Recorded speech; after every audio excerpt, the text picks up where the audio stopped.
In my last podcast, I talked at some length about the role that Qatar has been playing, the double game, basically, or the good cop and the bad cop. They support Hamas. They are Hamas to a large degree, and yet they're brought in as a mediator for a ceasefire, for a hostage deal with Hamas. The same thing, by the way, that they've done with ISIS, the same thing that they've done with the Taliban, with Al-Qaeda. They come in as a good broker, but why are they the good broker? Because they're the terrorists. And so nobody seems to really understand the double game that Qatar is playing. Well, nobody except my guest on today's podcast, which is who we're very lucky to have, is Yigal Carmon, the founder and president of MEMRI, a Middle East Media Research Institute. So first of all, thank you for reminding me what the MEMRI stands for, because for us, MEMRI is just an institution that has brought us, I'll just give you by way of continued introduction, you brought us the voices of the Arab world. You brought us open source intelligence, which is really the most important, which is what are the people in the Arab countries, and you've expanded it to other languages as well,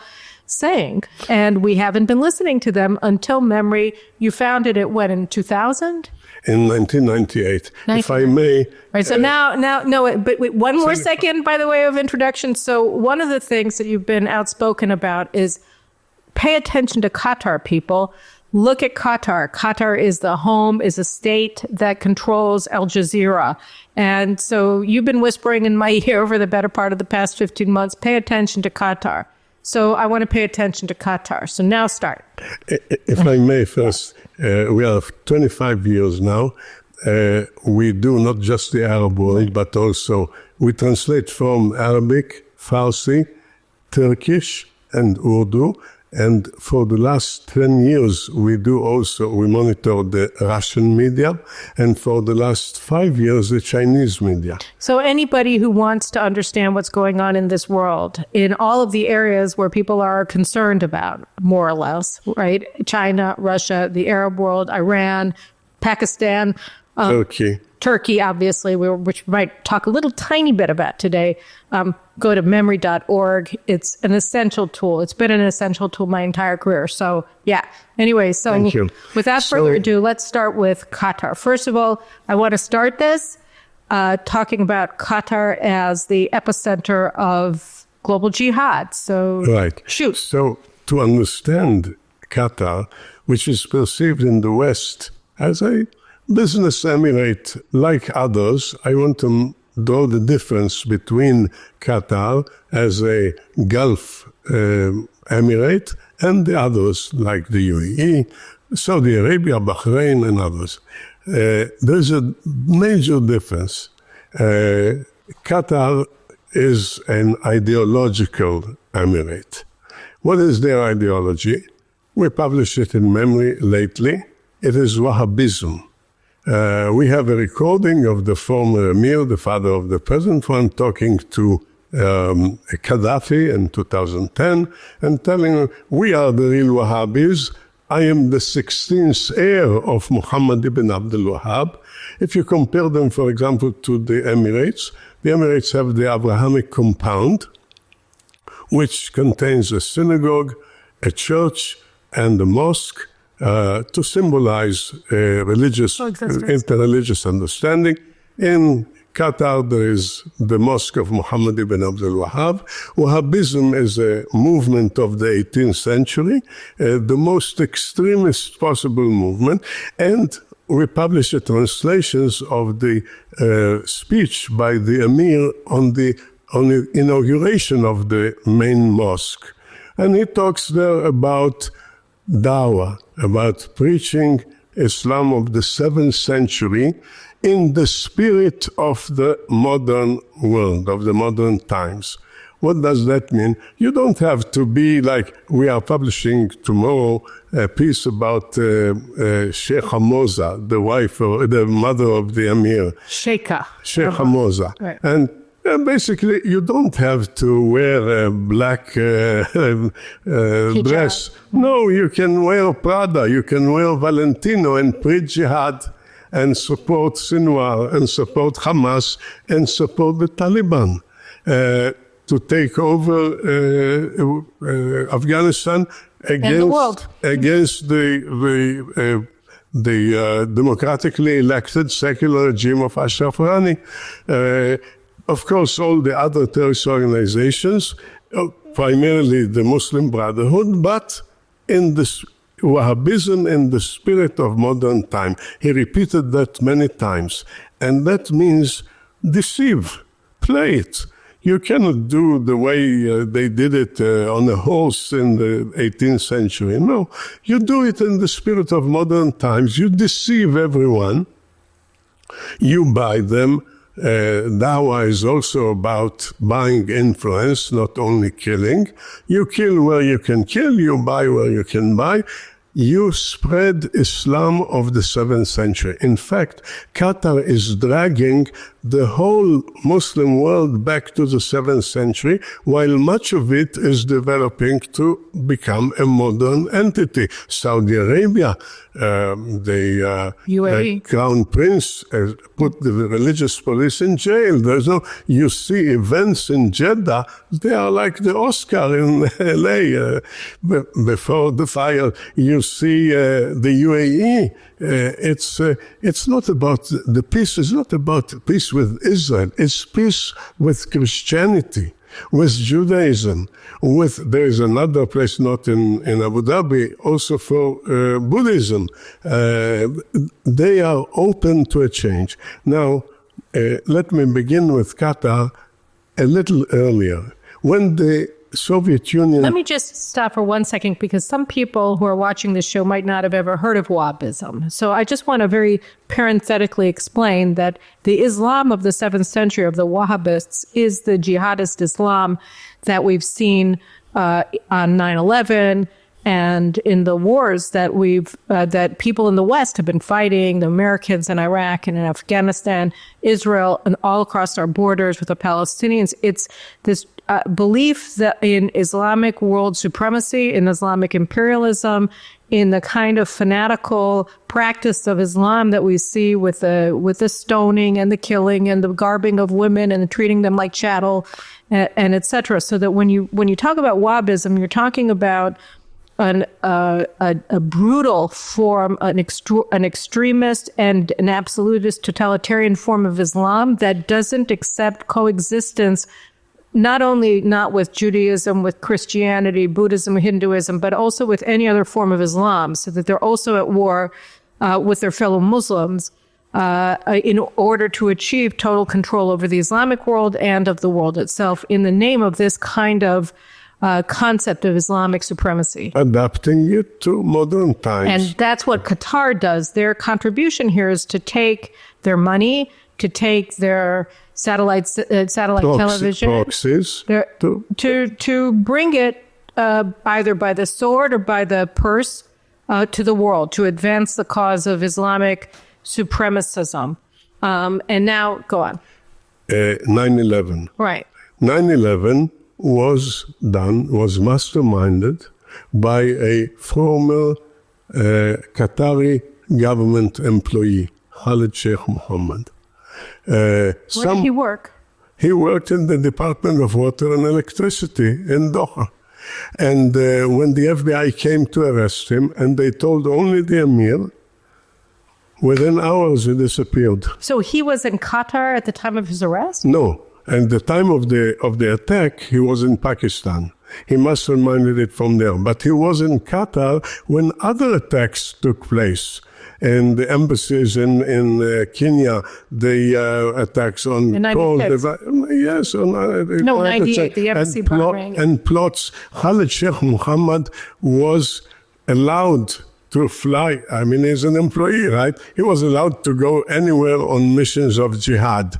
The guy that supervised him was the Minister of Awqaf, who was the pillar of the coup of the former emir against his father, who was quite a relaxed guy and not into the whole jihad.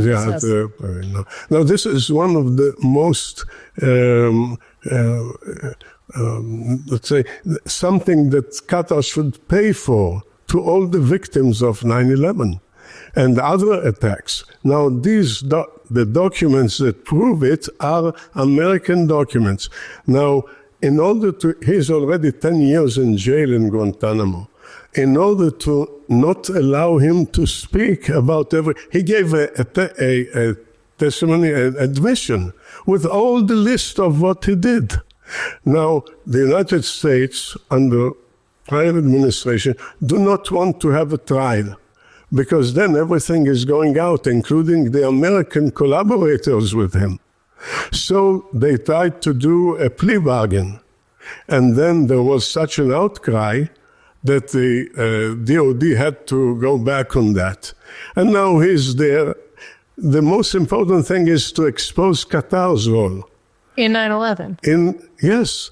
And if it doesn't come to a trial, it will never be exposed. So you're saying that all the information about Qatar's role in sponsoring Al-Qaeda that in the years that led and months that led up to 9/11 would be exposed in a trial of Khalid Sheikh. And they are already there in documents that we published. There is a lot that was published. And it's not done anything. And if he will not be put to trial, he will remain in Guantanamo to rot there, and everything will be buried. And the Americans don't want it published. Why? Don't they have an interest in getting the information out? No, because there is a role for America in this cover-up. And they don't want to. Well, let's get to that in a second, because I want to move from Qatar's role in the global jihad to its corrosive influence on Western norms and through influence operations on Western leaders. But before we go to that part, let's just talk a little bit more, about how Qatar sponsors jihad, what it does, what is its partnership with Hamas, Taliban, Al-Qaeda, etc., because it's not at all apparent to people who are not following this. Right. So first of all, I want to say that whatever is known to every vegetables vendor and the taxi driver in the Middle East, intelligence agencies, including the Israeli one, didn't know. It's a tragedy in itself. They didn't know. They collaborated with this entity as if it's a legitimate partner to whatever. They did the World Cup there. They had the World Cup in well, much before that. No, but they're considered to be a full member of the international community. And this is obviously a failure of our intelligence, but not only ours, also the American. And the fact that, by the way, I put the information about the 9/11 twice in a full page in the New York Times and in a full page in the Washington Post, twice in 2019 and in 2023. What, a full page ad in the Post and the Times? The responsibility of Qatar and the testimonies are not MEMRI. They are Richard Clark, who was advisor on counterterrorism to several presidents. Yes, to several presidents too, or at least. There are documents from the Commission on 9/11. There are out there his admission. His interrogators, everything, yes, everything is out there, and no one does anything. I'm trying to get to the families of 9/11. I will hopefully soon will create a new body that is suing Qatar. Qatar for now cannot be sued because they cannot be sued. Only North Korea, Iran, 4 countries can be sued, but not Qatar. But the pressure will be enough to create a whole lobby. We are also talking to members of Senate and of the House about the role of Qatar, and they are beginning to learn it. This whole story is not known to people because of a major cover-up by states. And some of the cover-up is due to lack of information, and some because Qatar is buying influence. So just for one more second. So 9/11, we got. Let's go. Let's go to more generally the jihad. Let's take Afghanistan. Okay. They supported the Taliban for years with money, all the way to the time of the coup against the president, Ashraf Ghani, who was a secular guy, who was a... When was that? Pardon? When was the coup? In 91. Okay. No, what am I saying? In 21. In 2021. 2021. The coup was then, and they attacked the regime, democratically elected. And the United States didn't stand by them. The Afghan government. By the Afghan government. And they took over. And now Qatar is trying to build their legitimacy. The Taliban's. Yes, and they don't succeed that much, but now they will surely succeed with Trump. Now they will we'll talk about that in everything. A second. Yes, because Qatar will support it, like Syria. Qatar is the great winner. Syria, the next stage is America recognizing Giuliani. It's the same story, like Afghanistan. Same story.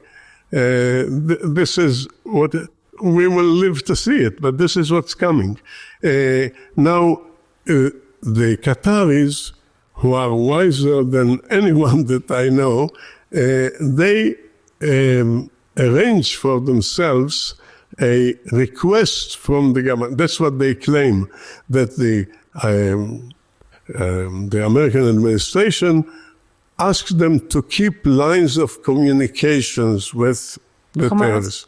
Yeah, with the terrorists before Hamas, with the Taliban. But this is not what they did. When you ask how are they supporting, it wasn't line of communication. They allowed the leadership, the headquarters, to be in Qatar. This is not keeping line of communications. This is the headquarters. It's the headquarters. The same happened with Hamas. Right. Now, with regard to Al-Qaeda, they applied a tactic, which was testified by someone that was arrested by Al-Qaeda and got free, a journalist, Badnos. They would kidnap, Al-Qaeda would kidnap people, Westerners, and then Qatar would pay them to release them. A mechanism to support them for money.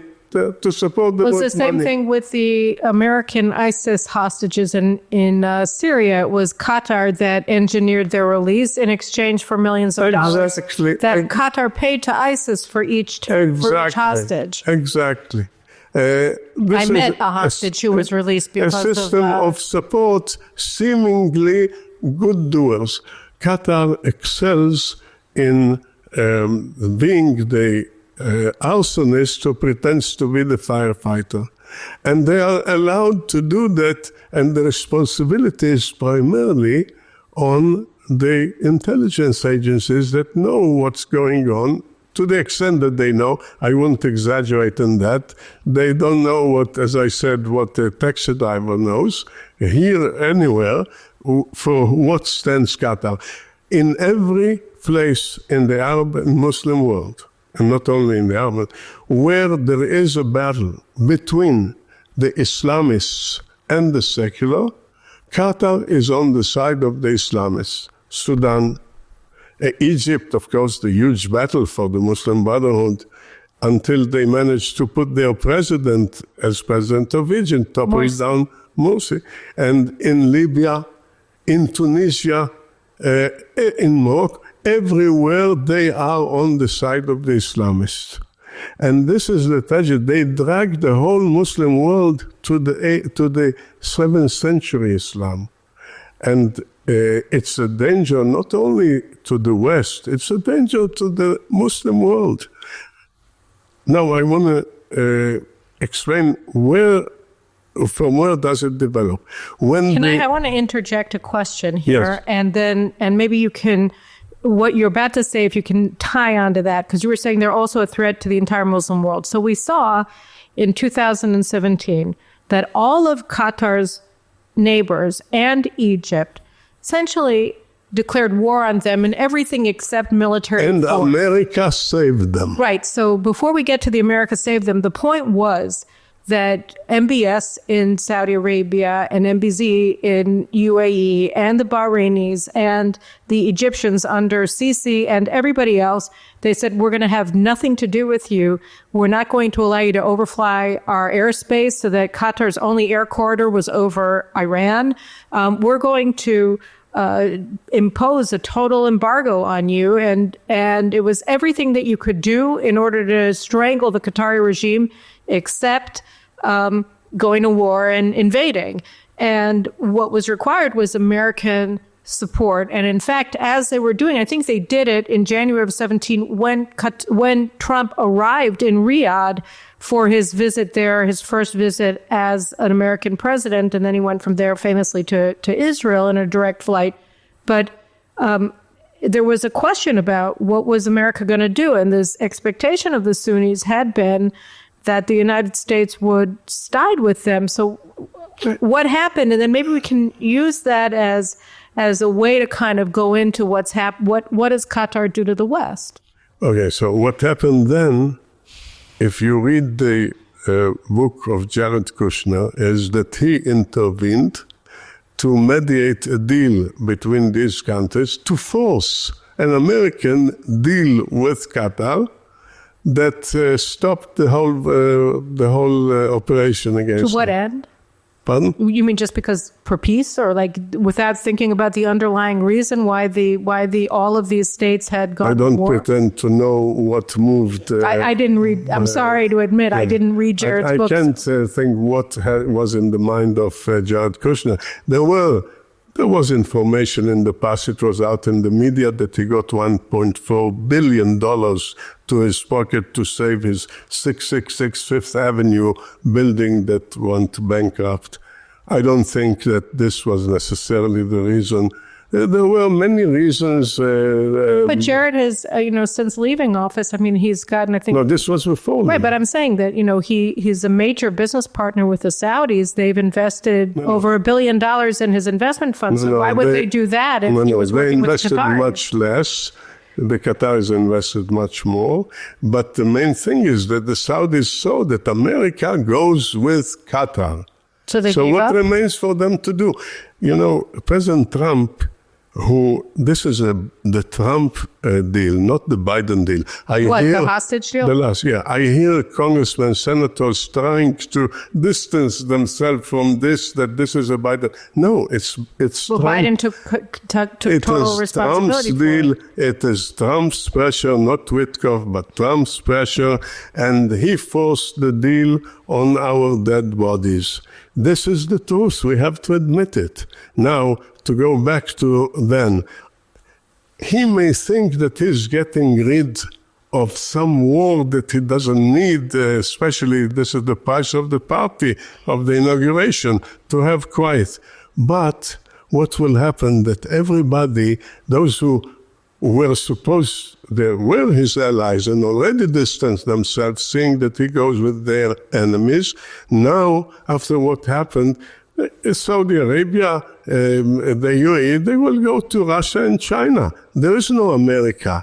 America doesn't You're exist. saying that the decision on Trump's part, on Jared not Kushner's regional. part, no, you're saying that what we're seeing now with Witkoff and Trump coming in on this hostage deal, that it's a continuation of their refusal to confront or acknowledge what Qatar is up to, that stretches back to that January 17th mediation, or whatever you want to call it, refusal to stand with Saudi Arabia and the UAE and the others It's the same. who were trying to force Qatar to stop acting as it is, which is as the major funder, agent, and headquarters of the global Sunni jihad. Yeah, like the headquarters of Hamas.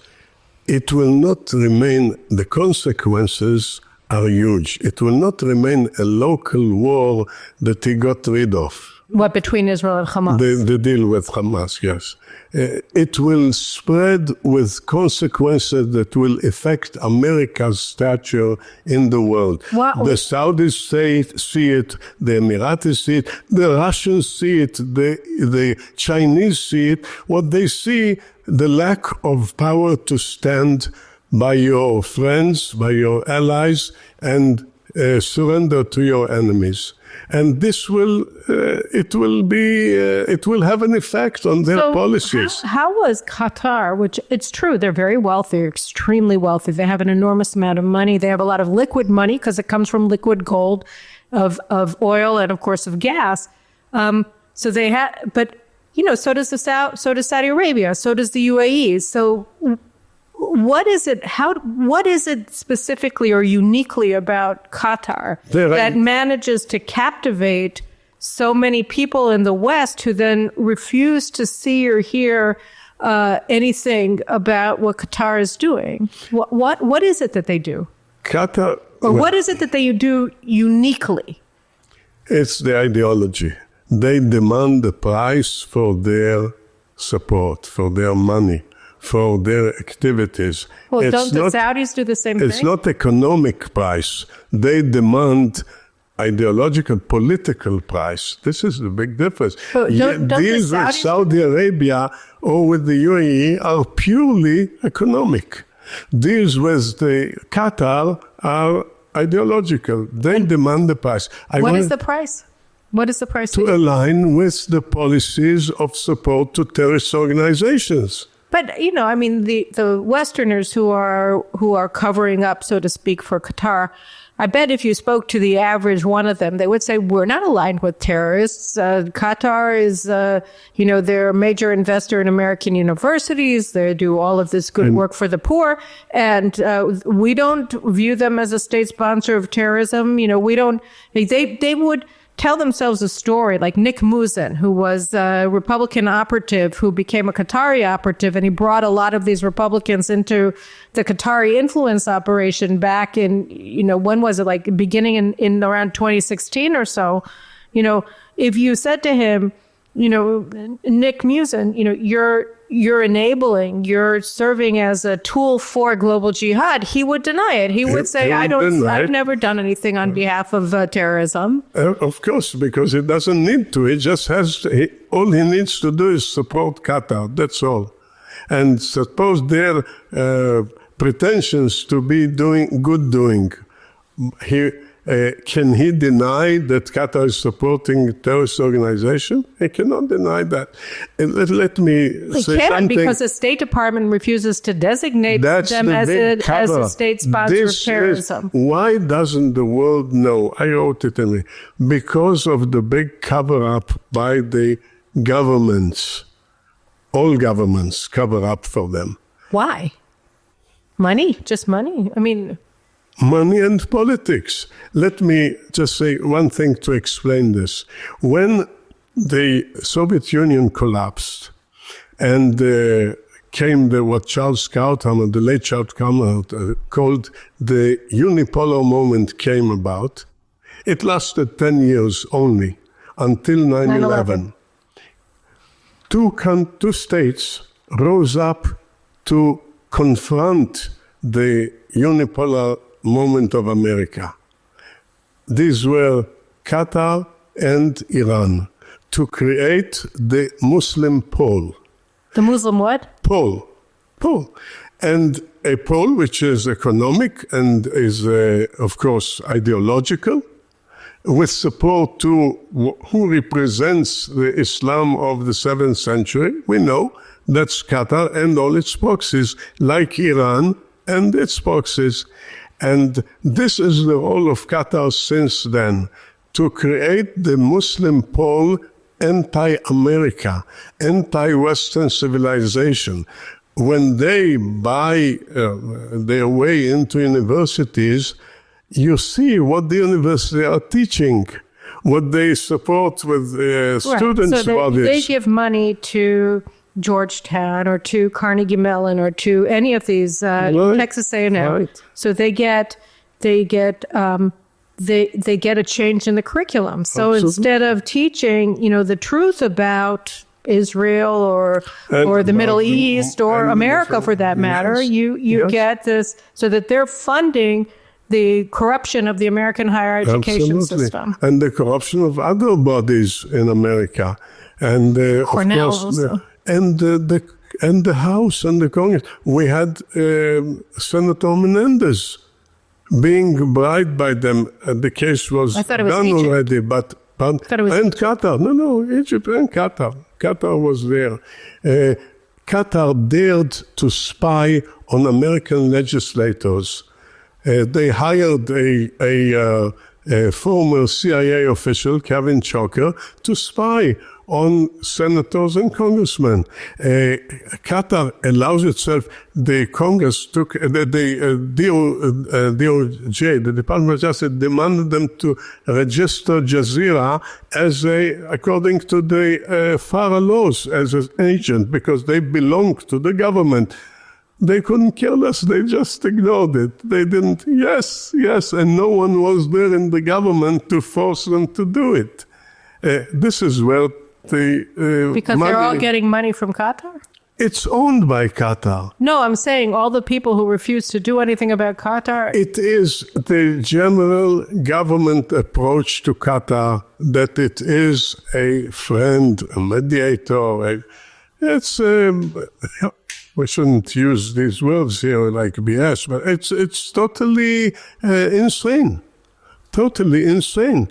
And when someone like Richard Clark comes out of office, he puts it in a book.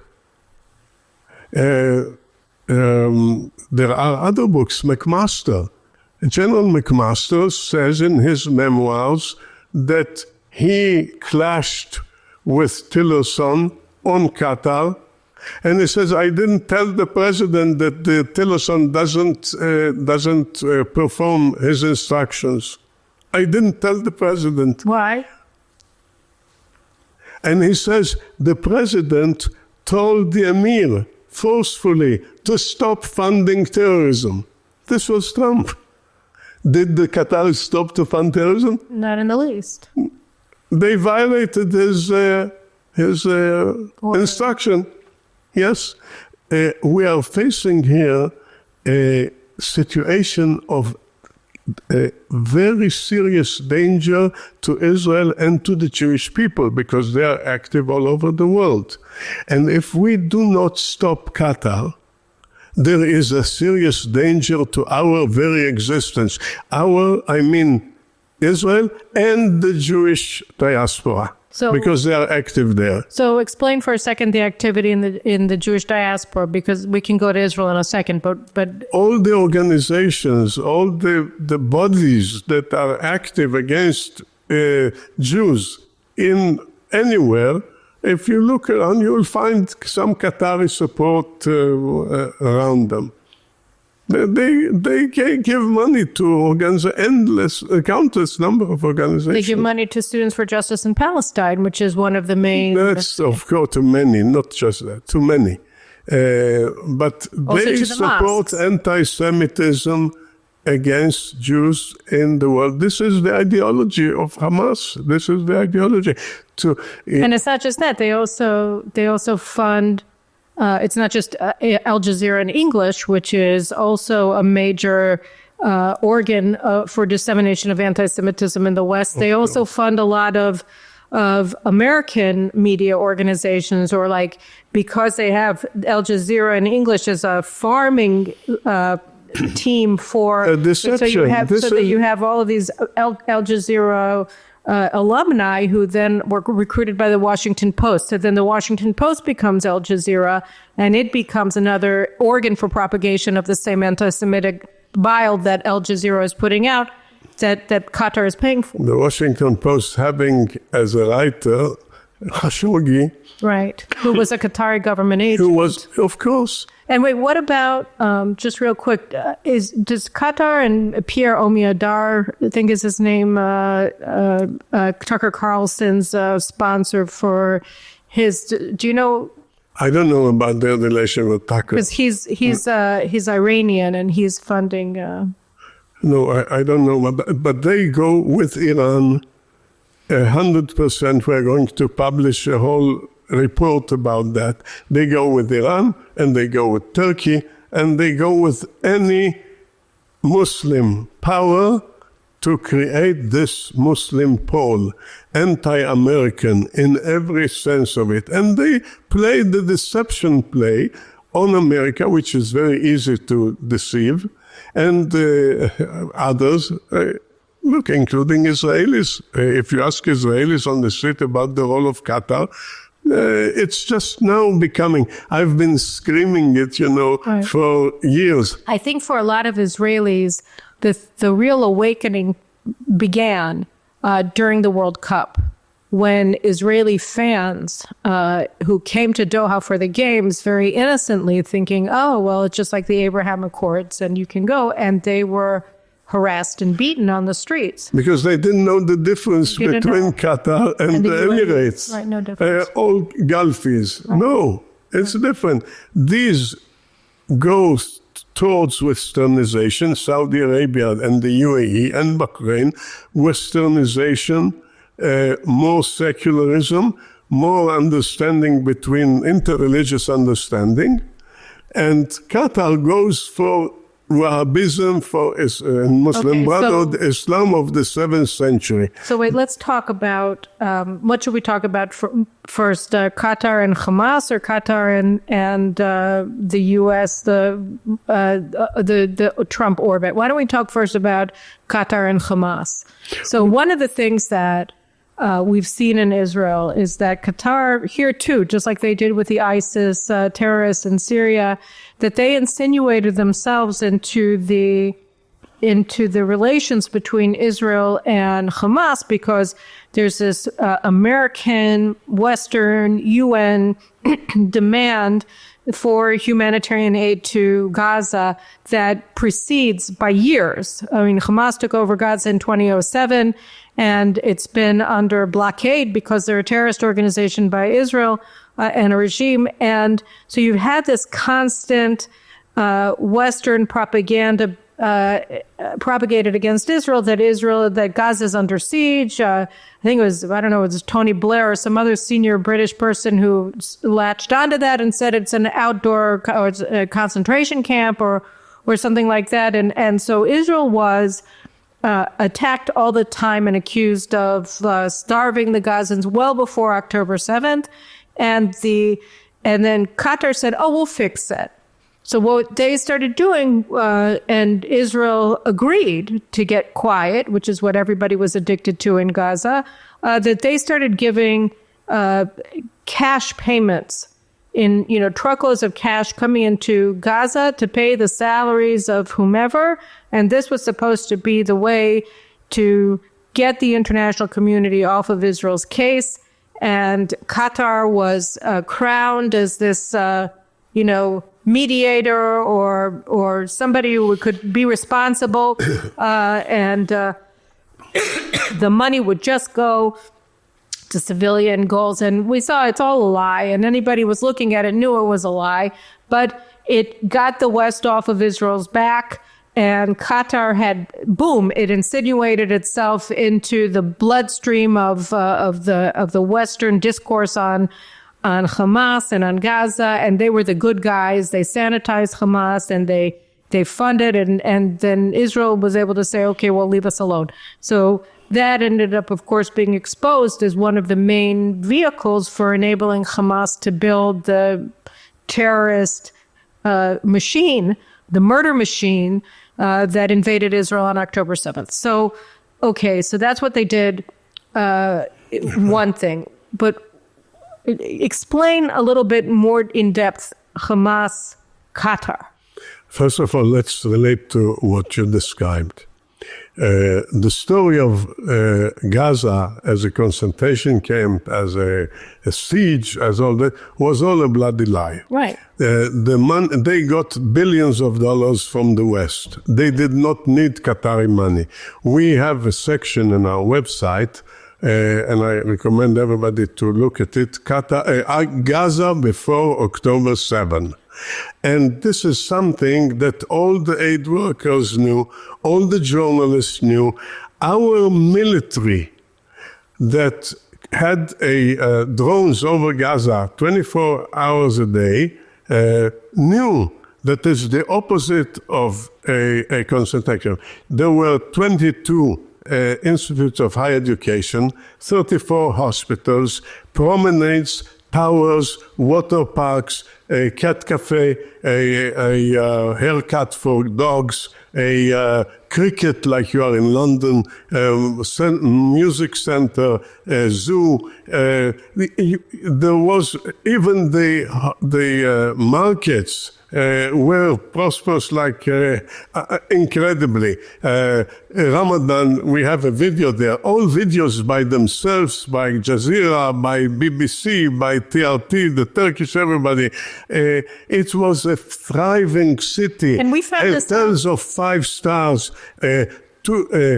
We have one restaurant on the roof. In Israeli, they have 2 on the roofs. The towers that could be seen from everywhere. And yet, the chief of staff, Eisenkot, says they are in a humanitarian crisis. What crisis? No, I just want to underline here, that when our forces went into Gaza, now during the war, they came into these houses, these apartments that were palatial, that, middle-class Israeli boy had never seen anything like it before. And then they had these, aside from the missiles and everything, they had these stacks of cash everywhere, and everything is gilded. And our soldiers looking at it saying, what the hell, and the finest designer clothes in the women's wardrobes. I mean, stuff nobody could imagine. Isn't it the duty of the intelligence to tell the government there is no crisis, it's a thriving city? And they didn't. They didn't, of course. They succumbed to lies and fabrications. The hotels, 5-star hotels, restaurants, first class world. There is the son of Anieh. We published a video saying there was no such city like Gaza. And this was the truth. And there was no need for the Qatari money. So it was the lie that produced the conception. The lie that produced the presumed need for the truckfuls of cash. That's one thing. And then the truckfuls of cash, what were they there? What was that? The what? The truckfuls of cash, what was that about? To bypass the rules that you don't give money to a terrorist-ruled entity. If it had gone through the Bank of Israel, we would be thrown out of SWIFT. Right. So we found a bypass. But why did they need to get the money? I mean, they were already prosperous from all the aid coming in. They did not need this money. It was all a fabrication to allow Qatar to get its way to Gaza. Now, I want to say, look at it today. People that are connected to Qatar in business are advising the hostage, like General Mordechai, who's working there. There was another one, Butner, I'm talking about what was published in the media, a guy from the Mossad.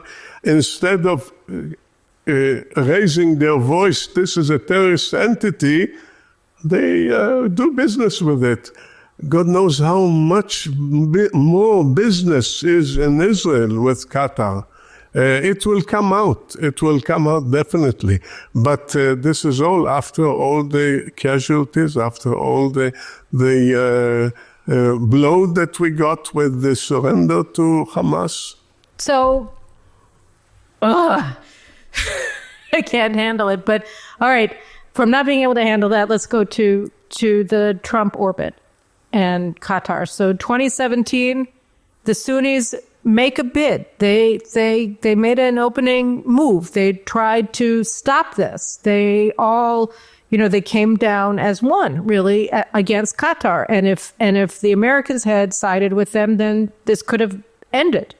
It might have. There would have been a good chance that it would have ended.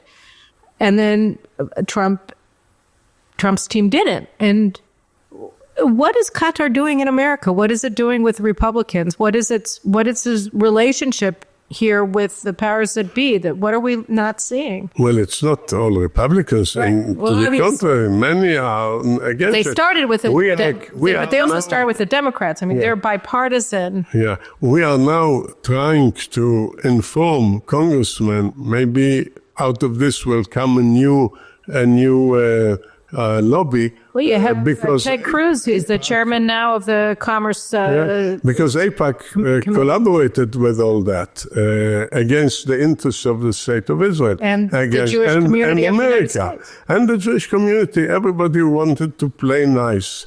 What does Qatar do? It does. It plays with a lot of money the role of the firefighter, while they are the arsonists themselves. That they are funding the fires everywhere, not only here, from Afghanistan, from Libya, from Tunisia, in Sudan. There are the Muslim Brotherhood group, that's Burhan, and there is the other one, Hemeti, who is a secular guy, and both are bad, of course, but Qatar is with the Islamists. And take anywhere, in Tunisia, they are with another, with Ranouchi, and against the secular guy, Kais Sayed. In Libya, of course, they are with the pro-Turkish Dweba against Haftar. And we're talking everywhere. None of them are nice people, but Qatar goes for the Islamists because Qatar's goal is to create a Muslim pole in the world. This is since the time What is Qatar's relationship with China and with Russia? I mean, we know that they're doing this in America and in Europe, but what are they doing with the Chinese and with the Russians? Of course, first of all, selling of gas and all that, but they are doing politics, political moves against all the non-Islamist powers. But there's this sense, I have this sense, that their focus is mainly the West. That, or am I wrong? I mean, are they siding or undermining stability in China? Are they undermining stability in Russia? No, to the contrary, they work with the power that be against Israel. And against America.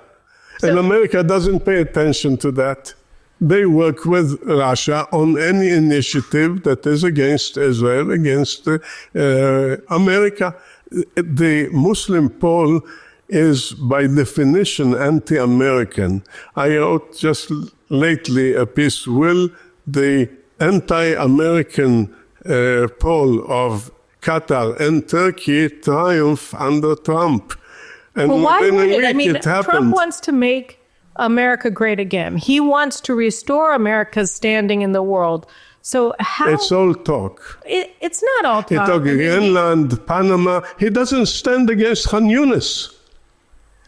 What Greenland? What Panama? Khan Yunis, Rafiah. He backs down. That's the fact.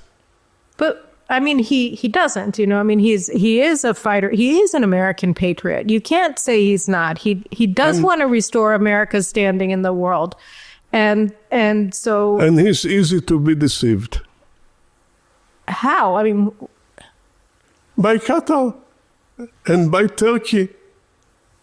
How is that in any way? Look, I heard him say that now Russia and Iran are out of Syria.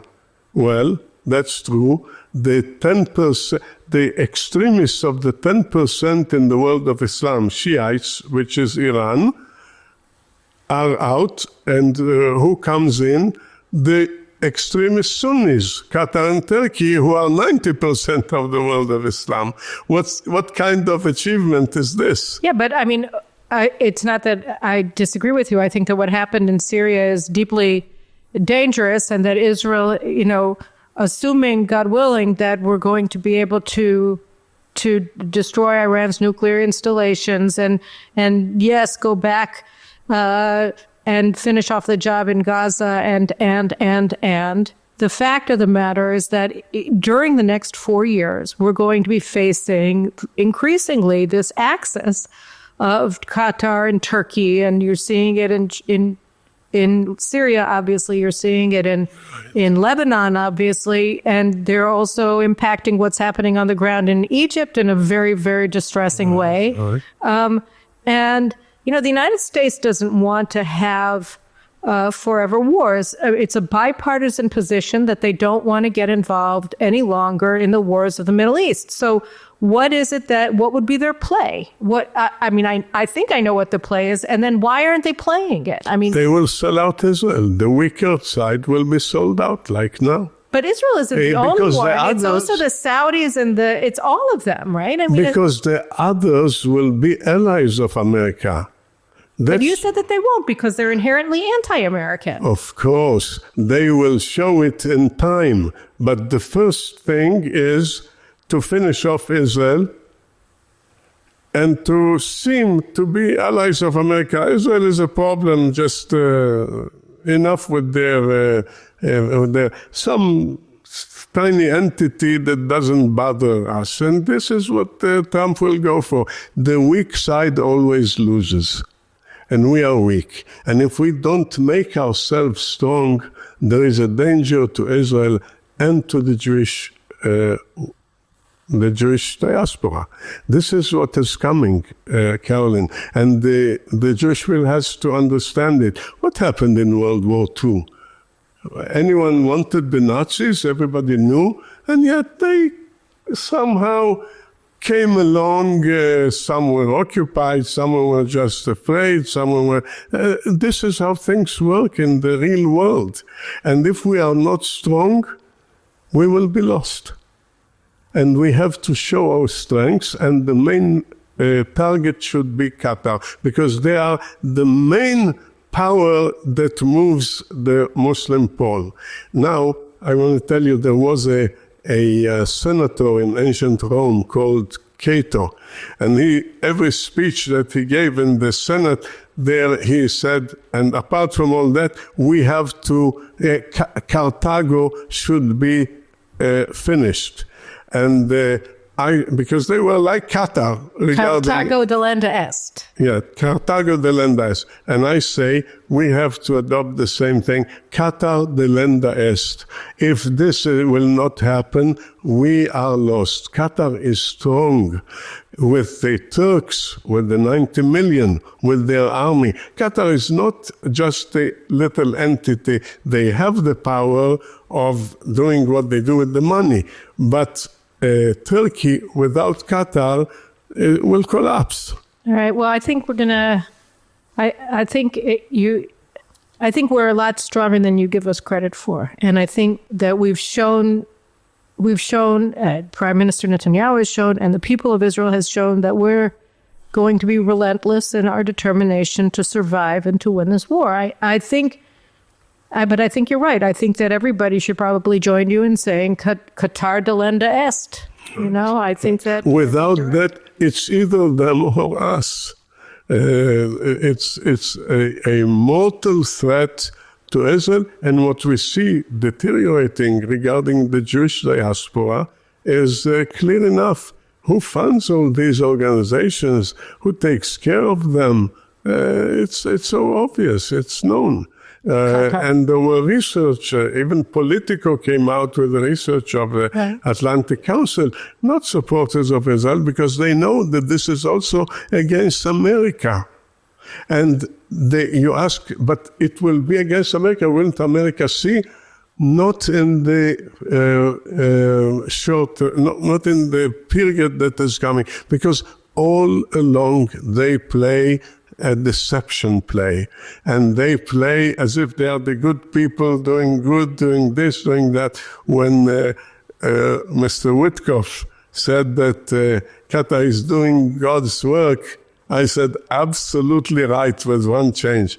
It's not God's work, it's Allah's work. And this is what Qatar is doing. And again, as the Emir said, the former Emir, in the inauguration of the of the Mosque of Muhammad ibn Abdul Wahab in the spirit of modern times. He repeated it 5 times. We are publishing a piece about Sheikh Hamoza. I mentioned that you don't have to be a backward woman. You can preach Islam, the worst kind of Islam, wearing Prada. All right. Well, as they said, as Hollywood famously told us in that immortal Meryl Streep movie, the devil wears Prada. There you go. Yeah. All right. Well, Qatar Dilemma S, thank you very much for shining a light on this very disturbing subject, Yigal. 9/11, Qatar. We have to be serious about we have to be serious about facts, and the facts speak for themselves in relation to Qatar. Thank you very much for joining me. Thank you, Caroline.